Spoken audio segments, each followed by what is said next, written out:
Good day, ladies and gentlemen, and welcome to Economy Informant. Every week on Wednesday, an article will be discussed to inform you of the latest domestic and international economic updates, and today's video is no different. In the month of May, on the second Sunday of every year, we celebrate mothers, and in the month of March, on the 8th, we celebrate Women's Day. These events are specifically for the United States. Some countries like Namibia and Mexico celebrate Mother's Day on the same day, but Namibia, for instance, celebrates Women's Day further in the year, on December 10th.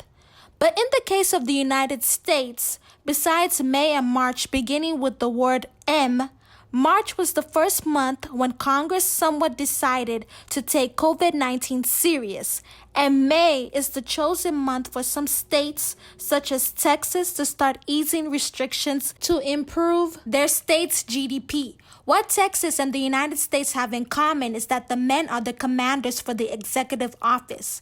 Donald Trump and Greg Abbott implement laws, and we have seen what that has led to. But what happens when the roles are reversed and women are in charge?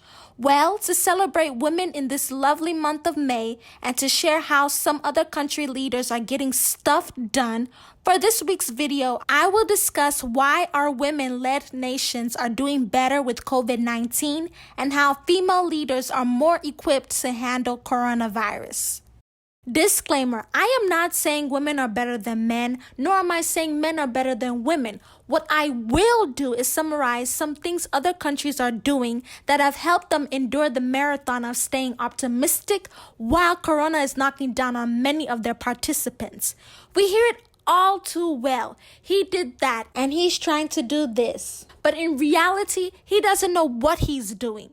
But what are women doing in their leadership roles that their authority or their views on a situation is not questioned? And even if they are questioned, is there a logical explanation for why they believe their course of action is the best given the situation of this virus? More importantly, what strategies can we learn from women that can be implemented in our own country? Another disclaimer, I don't know these women personally, nor have I done extensive research on their past actions or their future plans in their countries. I am only addressing what they have done in their leadership roles to try to ease the worried minds of their citizens with whatever approach they have chosen. Now that has been cleared up, let's start with New Zealand. New Zealand's Prime Minister is Jacinda Ardern. It was said that her leadership style is one of empathy in a crisis that tempts people to fend for themselves. Her messages are clear, consistent, and soothing. Her approach isn't just resonating with her people on an emotional level, it is also working remarkably well since people have a high level of trust and confidence in her. Let's move to Germany. Germany makes use of the word chancellor. The chancellor is the head of government. The first female chancellor is Angela Merkel, who is actually a scientist. However, instead of assuring the citizens of Germany that her background in science will help find a cure to the virus and everything will go back to normal, it was reported that she admits what she doesn't know and delegates decisions. She relies on experts from well-founded scientific research organizations, including public health agencies.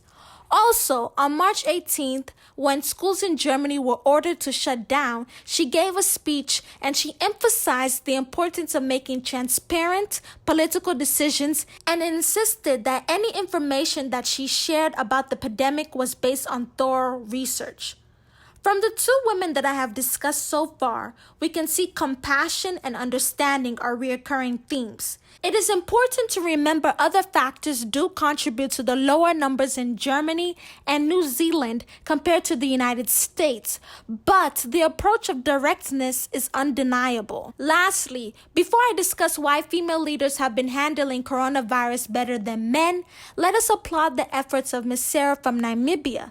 She has been emphasizing the importance of emergency preparation since last year and before the pandemic outcry. To reiterate what the New York Times article said, we should resist drawing conclusions about women leaders from a few exceptional individuals acting in exceptional circumstances. However, What are some key points and strategies that men can find beneficial to implement?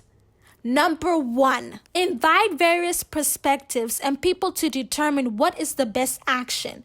These country leaders have admitted, I don't know. I have never experienced nor heard of such a virus, and I certainly don't know how to protect you because I don't even know its capabilities. But we do have a situation on our hands, and it's best for everyone, you and I included, that we stay safe, and for now, the best action is to keep our distance. Number 2, acknowledging that the virus exists and not mocking the situation. Many people have had to adjust their lifestyles. I know many schools in the U.S. just finished their spring semester. But before then, parents had to ensure their children didn't forget that school was still in session, even though the kids did not physically leave their houses. Also, homework and meeting their teachers via Zoom was not an option. Furthermore, many were laid off. Some ate the food that they received from the food bank. So mocking the seriousness of this virus is not an option.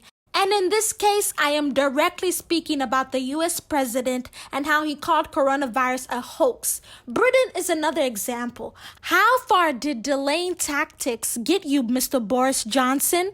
Number 3, kindness goes a long way. Simple but true. President Bandari, female president of Nepal, gave a portion of her salary to Coronavirus Infection Prevention, Control, and Treatment Fund. What things do you think male leaders can learn from female leaders? Let me know your thoughts down below in the comment section. And since you're already scrolling down, hit the like button, subscribe, and hit the notification bell.